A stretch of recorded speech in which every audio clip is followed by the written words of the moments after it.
cold. It is the morning, and this is pretty much the only time I've got to do this little video.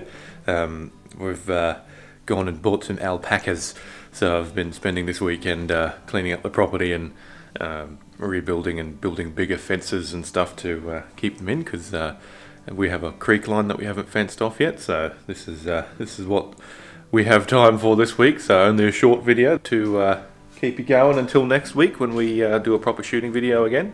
So I've got me piping hot cup of coffee, which I've spilled, my ice Vovo, and we're going to do a bit of work on the old impact.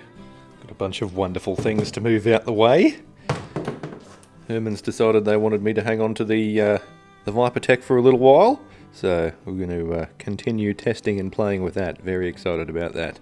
Not in the least bit worried about giving the old Atlas bipod back, but I'm very happy about getting to hang on to that for a little while longer. Good times. Good times. Right, so the main subject of our video today is the side shot magazine problem that comes pretty much exclusively with 25 caliber impacts. On this Australian model, a few people have had issues with their pellet probes not going through the magazine properly. It sort of catches and hangs up on the magazine as you try and work the action. I spoke to Herman's about it, the Australian distributor, and they said that they basically have had to get a bunch of 25 pellet probes and chamfer the edge, the leading edge of it, so that it is the same as all the other Calibre pellet probes, because for some reason the 25 pellet probe comes with a square edge on it, not a chamfered edge. So let's have a look. I'll compare we'll take out the old one, compare it to my 30 caliber one and my new 25 one with the chamfered edge on it.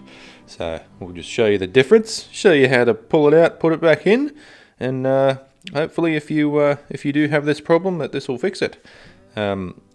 I sort of had a little bit of an issue with my magazine when I first started using it, but it actually it seems to have cleared up now that I know how to use it better. So you may remember me saying in my unboxing video that the magazine was a little dicky, but that was all me. So I'm not 100% sure if my pellet probe was the problem. So we might find out that when I pull my pellet probe out, it's already chamfered and I'm just an idiot. So always remember that I'm probably wrong.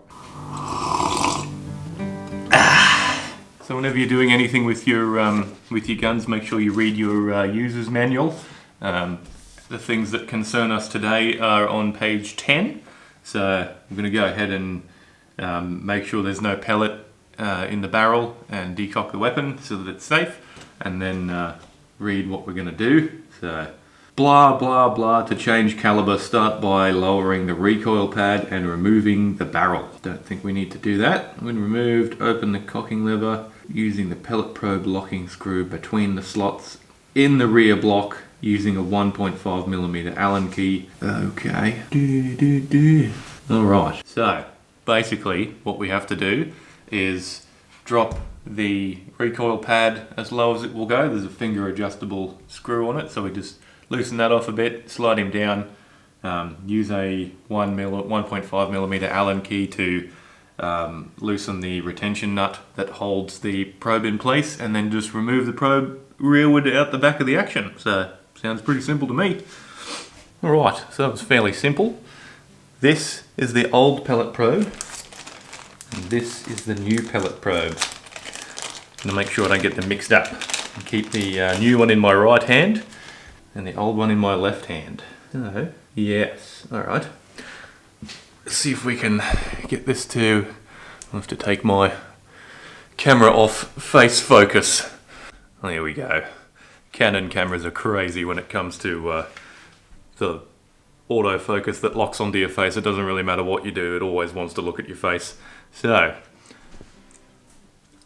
see if we can get them next to each other. You can see the one on, looks like it's, no. There we go. Zoom in on that. Right, so hopefully you can see the the difference here. I'm doing my best to get it. There we go. So the two on the right, the far right is with a big hole in it. That's the 30 cal probe. The one in the middle is the new 25 cal probe, and the one on the left is the old one that came stock with the gun. And hopefully you can see the little chamfer on the right at the tip on the two on the right, and you can see on the one on the left there that there is a tiny little chamfer, but it's nowhere near steep enough, or it's too steep rather. It needs to be bigger and sort of more gradual so that it guides the pellet probe a little bit more generously, I suppose. There's less chance of it getting hung up because there's a greater area for it to sort of have error when it slides through that pellet probe on probe hole on the magazine. So that's what we're dealing with. The 17, 22, and 30 caliber probes all came chamfered, like the one on the right there. But for some reason the 25 cal probe did not, and it's caused a few sort of hang-up smoothness issues with the magazine. So we're going to pop this new one in and call it good. Right, so when you put it back in, you just got to make sure that your transfer port hole is facing down. So jiggle you around in there. Yep. Seems to find its little home in there quite nicely. You don't have to faff around too much with it. So keep it pushed all the way home. And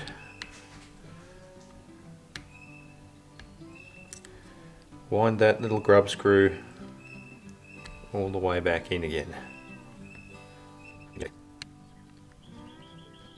As with all things in the airgun world, it's probably a good idea to just give it a little bit of tension, but not too much.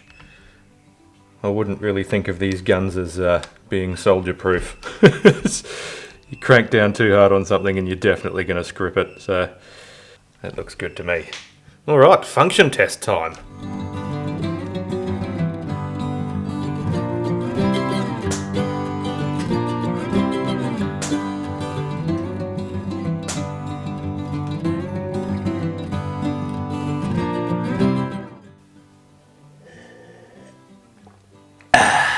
So that is much smoother, even though I sort of got the hang of using that other non-chamfered probe.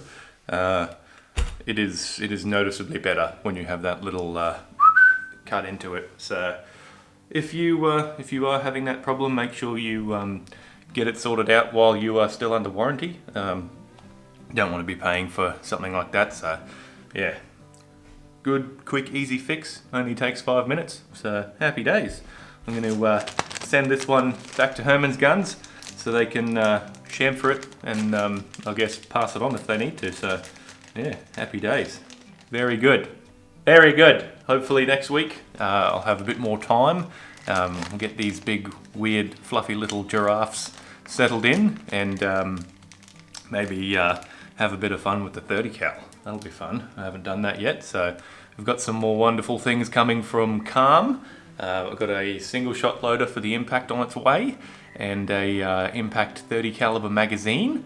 So we're going to, yeah, have us a time. Go and shoot some big old rounds downrange and maybe blow up some shaving cream and some fruit and see how we go. So stay tuned for that. Thanks for watching, and I'll catch you in the next one. Cheers.